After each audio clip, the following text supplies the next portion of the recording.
profound, actually. We're seeing a rethink of the regulation of the banks globally, a focus on the privileged position that they have in economies and the obligations that go with that. And I think for the Australian banks, it has particularly hardened the focus on the funding equation, because Australia has been sucking in a tremendous amount of capital to fund its deficits. Ironically, we do export capital as well through our superannuation investments, but we've been sucking in a tremendous amount, and optically as well as in substance, we have a deposit-poor banking system. I think there's lots of things that you can point to that were good reasons why the Australian banking system did well. Not the least of which was that we continue to have nominal GDP growth in this economy, and I think that a lot of the challenges that banking systems have had around the world have been because economies have been in recession. Pricing of credit now is a big factor, and depending on markets, put different prices on different credit grades, whereas there was a really narrow pricing of that pre-GFC. That's broadened out quite a lot, and that the cost of that is going to flow through eventually to either shareholders in Australia or customers. We've acquired businesses in Asia which we wouldn't have actually had the opportunity to do without the global financial crisis. So I think actually the strength of the Australian banking system has allowed us to do things which we wouldn't have ever got that opportunity in less troubled times.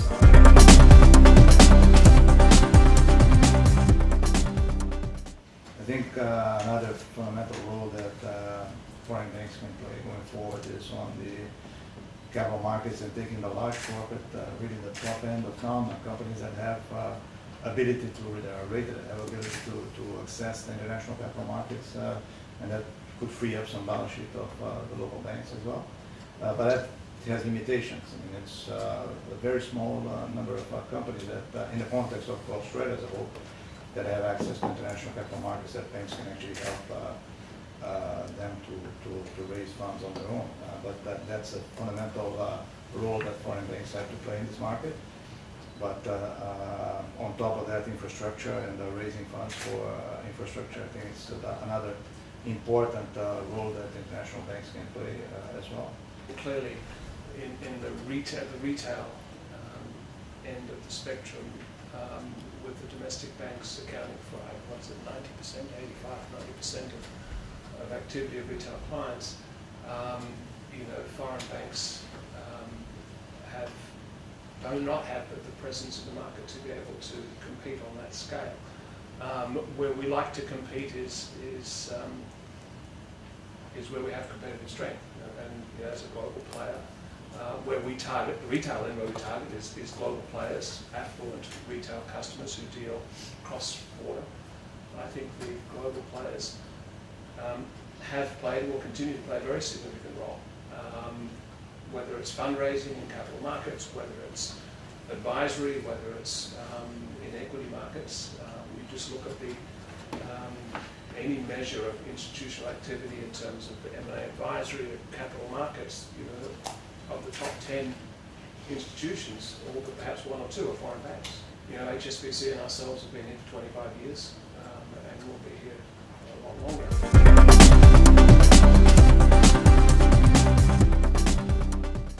I think having a healthy banking environment is great for our economy, and the four big banks provide that strength for the economy. So I'll never argue against that.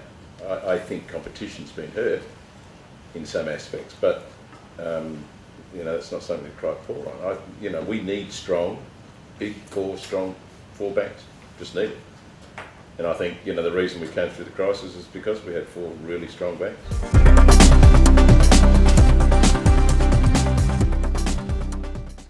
I think my kids would be happy if they never see inside a branch or meet a bank manager. They think of a bank much like the phone company. If they can go online and recharge the phone, that's good. So I think there will be a generational change, and technology will play a big role in that. And I think the other aspect is the channels of how do we connect with our customers, and we always seem to add them rather than actually remove them. So we sort of moved from ATMs and branches, obviously, now with their costs, with internet banking, with mobile devices. So we're sort of forever adding these channels, and we've got to manage the infrastructure, sort of at as lower cost if we can, but add more flexibility and more convenience to the customers. And I don't see that changing. I mean, I think where the emphasis is will change a bit, and I think people are moving, I think as we heard, more to mobile or sort of convenience or internet and online, straight through processing, as much technology as possible, and we're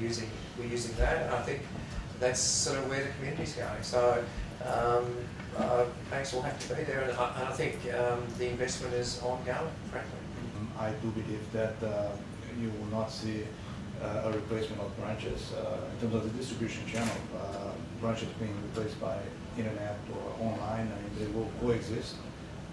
Even though our children will probably not want to go to a branch, but reality is it's fundamental to increase customer base, and I think relationship banking is still very important. We're all finding ways of improving transaction capability through the net, opening accounts and more efficient transacting and so on. That's going to develop. I don't believe it's the end of the branch by any stretch of the imagination. What it means is that the branch today and the branch of the future will continue to change what it does. Mm-hmm. I think as an industry we waste a lot of money on technology because we've let technology tell us what we want rather than business tell technology. I still say to our staff today, look, the best way of understanding your customers is take a file home every night. I still believe that. Relationship clearly is important, but how much of a relationship is driven by service? It's not just you can have face-to-face interaction, it can be a horrible meeting, but it's service, and technology will impact service, and the ability and the time and so on. And so, and for institutions like ours, which cannot compete in terms of scale, can only do so in terms of technology.